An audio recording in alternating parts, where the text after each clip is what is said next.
예, 이번 시간 여러분들 개인 파산을 진행하더라도 자동차 부동산 보험은 유지 가능하다라는 타이틀에 대해서 말씀드리려 하거든요. 이제 원래 개인 파산의 원리는 이런 거잖아요. 현재 내가 지금 가지고 있는 재산을 다 투입시키고 내 나머지 채무 자체를 면책받는 제도인데 어떻게 자동차 부동산 보험이 유지가 되는지에 대해서 설명드리려 하거든요. 제가 개인 파산에 많은 상담을 하다 보면 정말 안타까운 분들이 많으세요. 그래서 어떤 분들 중에서는 이 자동차가 반드시 있어야 하는 분도 계시고, 부동산이라 해서 뭐 고가의 부동산 말고요, 그분이 지금 거주하고 있는 아주 그냥 시골에 있는 얼마 시가 안 되는데 이런 데는 반드시 있어야 되는 경우, 그 다음에 많이 아프셔서 사보험이지만 한 달에 몇십만 원씩 보험을 납입하지만 이 보험을 유지해야 되는 분도 계세요. 그러니까 이런 경우 어떻게 해서 이분들이 이제 이런 것들을 유지하면서 개인 파산을 진행하는지에 대해서 저희 사무실에 있었던 사건 몇 개 하고 개인 파산의 원리를 간단하게 설명드리겠습니다. 자, 개인 파산은 간단한 거예요. 지금 채무 변제 능력이 지급 불능 상태가 된 경우에 신청하는 게 개인 파산입니다. 그러니까 현재 자기의 개인 재산을 모두 법원에 투입시키고 이제 채무자는 개인 파산 면책을 받고, 그 다음에 개인 파산을 진행하시면 파산 관제인이 선임되시거든요. 이분들은 채무자가 법원에 투입된 그 재산들을 다 현금화 시켜가지고 채권자들한테 안분배당합니다.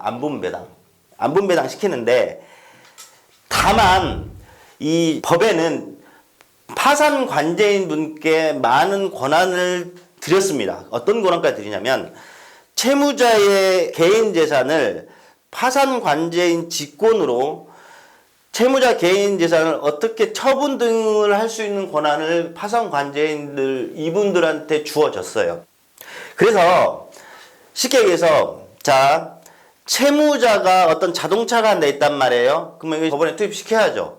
그러면 파산 관제인 분께서는 이 자동차를 현금화 시켜서 채권자들한테 안분배당을 해줘야 되는데, 현금화 시키는 방법 자체도 파산 관제인 분한테 권한이 다 위임이 됐습니다.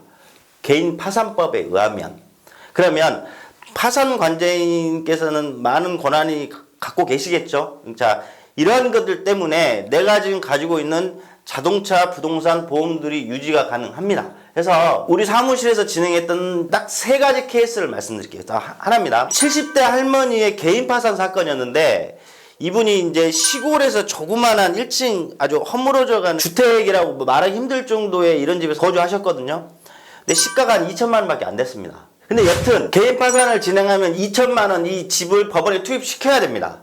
근데 이제 제가 사건을 진행하면서 파산 관제인 분한테 이렇게 주장을 했죠.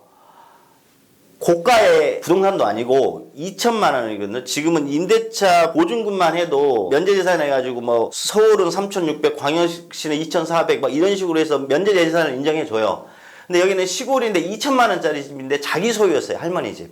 그래서 파산 관제인분한테 이분이 평생 여기에서 거주하셨는데 이거를 투입시켜서 경매 절차를 진행하고 할머니가 나와버리면 할머니가 갈 데 없으니 이 집에서 거주할 수 있게끔 해달라 요청을 드렸죠. 그러니까 이제 파산 관제인분께서도 제 말에 공감을 하셨는지, 아니면 맨날 주구장창 전화 드리니까 이제 귀찮으셔서 그러셨는지 그거는 잘 모르겠는데, 여튼 이 집을 그러면 그 할머니 가족들이 이 집에 상응하는 액수를 법원에 투입시키고 그 집은 할머니 집으로 그대로 놔두기로 합의를 했어요. 그래서 집 상당액의 현금을 법원에 투입시키고 이 집에서 할머니는 그대로 거주하는 걸로 해서 개인 파산 면책 받던 사건 하나 있었고요.